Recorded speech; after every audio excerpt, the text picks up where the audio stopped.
Oh, oh, now I remember why. There we go. Hello, guys. So, oh no, am I out of focus? There I am. There, I think I'm in focus now. Hey, y'all. So, um, I was gonna go over the. This is the third reason why I decided to stop doing drugs. Sorry, I look green again. I think it's just my wall. Um, so third reason, it starts actually after I had gotten my job at McDonald's. I had been in a car crash. Um, I was in a car crash. I totaled my car, so I couldn't actually go in my first day.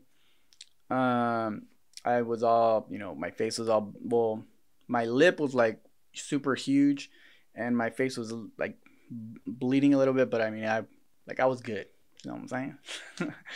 So, anyways, let's see. I started working there. I started working there, and I stopped doing like as much drugs as I was doing, but I was doing like still doing drugs, like especially like ecstasy a lot, because I would still go on the weekends. And oh, excuse me. And I remember I started working with this guy, um, who was just like this guy who was kind of like a loner, kept to himself. Well, not a loner. He had a bunch of like gangster friends, I guess. He was like a gangster. I don't know. I guess. Um, so, anyways, me and him worked a lot together because we would do a lot of the like night shifts together. And I guess he got very comfortable with me in the sense of he started like because we went to school together. He like we were actually in the same grade, I think, because he flunked 2 grades, so he was in my grade, but he was supposed to be 2 years, or he was like 2 years older than me. And he got very comfortable with me, and in school he would actually like be walking with his friends, and he would like do pranks on me, like he would trip me and stuff. And I was like, what the hell? Like this guy's getting a little too familiar with me. So I think I confronted him at work or something, and we started like giving each other like I don't know, telling each other shit. And so he said he wanted to fight me after work. So I was like, okay, I'll fight you. I had by this time I hadn't lost a fight in school yet, so I was like, oh, this is. I mean, he didn't really like. He was my size. I'd beaten up people that were bigger than me, so I wasn't really afraid of him. So, uh, after work, he says like, let's go behind the dumpsters, let's fight. So I'm like, okay, cool. This was at a McDonald's. I was working at McDonald's. So we go after work. I go to the, where the dumpsters are because it's like enclosed area. And like, the whole time he's giving me shit, like, he's going to beat the shit out of me, all this stuff. And I'm like, okay, I'm just waiting for this fight to happen so I can, beat this guy up. I put my hands up because I'm like ready to go. And suddenly he just starts telling me weird shit like I don't know why you want to fight. I don't know why you got to do this at work, and I don't know what. And I was like, what the hell's going on? Like I'm ready to fight this guy, and he's like not ready to fight.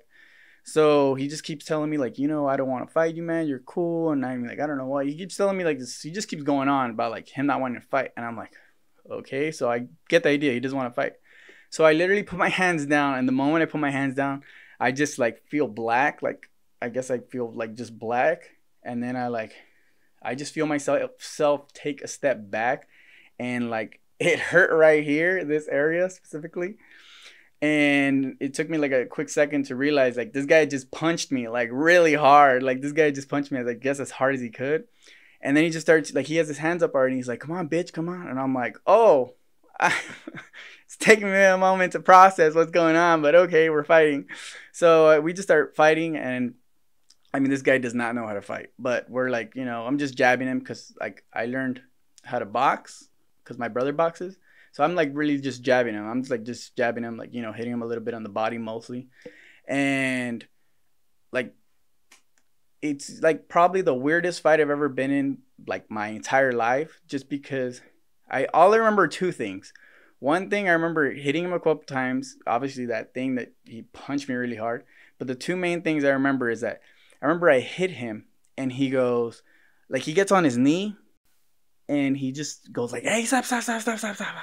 Like, my contact, my contact. And like, I don't know, he touches his eye for a little bit, and then he gets up, and then he's like ready to go. And I was just like, what?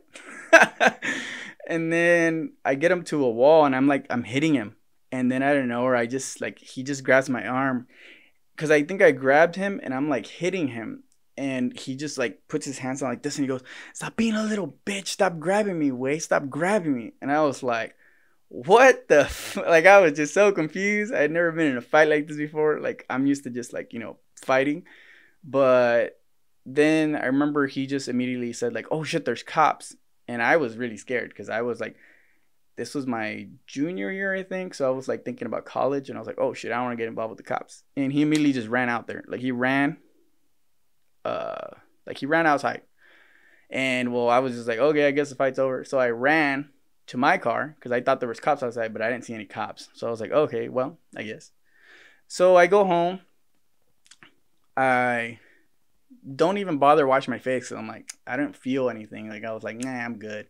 I like wipe my like blood off my nose, and I go to sleep. I literally wake up the next morning, and I check the mirror, because I don't know what happens. Or my mom tells me something, and so I go in the mirror, and I look, and my nose is actually like broken. I don't know if you see it. Like, my nose is actually broken, and I didn't realize it. So my face is kind of in chow. It's like what's in English? I guess like swollen, like right here. And it was funny, because like when I would smile, you could obviously tell it was real bad.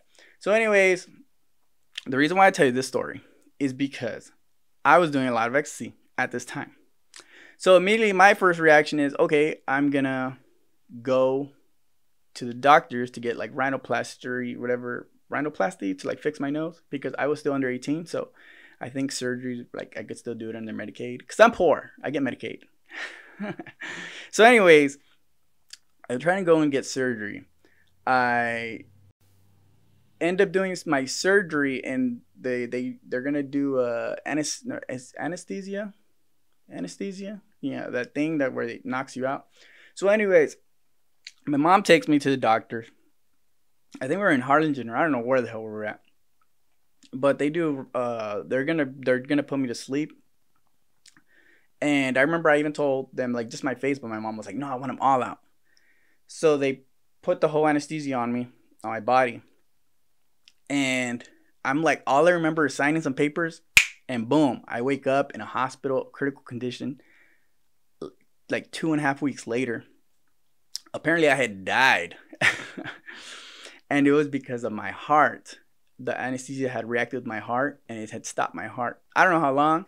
The guy told me like 40 seconds, but I did some research, and it like 40 seconds being dead, your muscles don't like deteriorate the way they were with mine. Like, I literally had to teach myself how to walk again, because I couldn't walk. But yeah, like, I was in critical condition for 2.5 weeks, like, just out. I remember just waking up and being like what? Where am I? Like, it was dark, and I remember being very afraid, because I thought it was a dream in a way, because I was like, dude, I was out. Like, I was out. It was like you going to sleep, waking up, and you're in hospital bed, just like hooked up with like I had like all over my arm. My throat was completely like sore, because they had put in like a breathing thing in me, and then I had a bunch of machines on. It was scary, dude. And then they told me it was because my heart was very weak at that time. And then I realized it was because I was doing a bunch of ecstasy and a bunch of drugs. And I didn't tell anybody that, but because the doctors are telling me, like, have you been doing any drugs? And I was like, no, I don't do any drugs. But because I wanted them to do the surgery. But obviously, I think my theory was that anesthesia reacted with my heart, because my heart was too weak, because I was doing so many drugs at that time. But yeah, that was a lesson. I learned how to walk by myself, because Medicaid wasn't going to pay for my physical therapy. So I was like, oh, okay, well, I'm not going to pay for it myself. So I learned how to walk. I would literally get out of the bed and stuff. And like that, just that whole process, dying, coming back to life, all this kind of made me realize like, oh, wow, maybe I should slow down on the drugs. So that's the third reason. It's the third reason why I stopped doing drugs.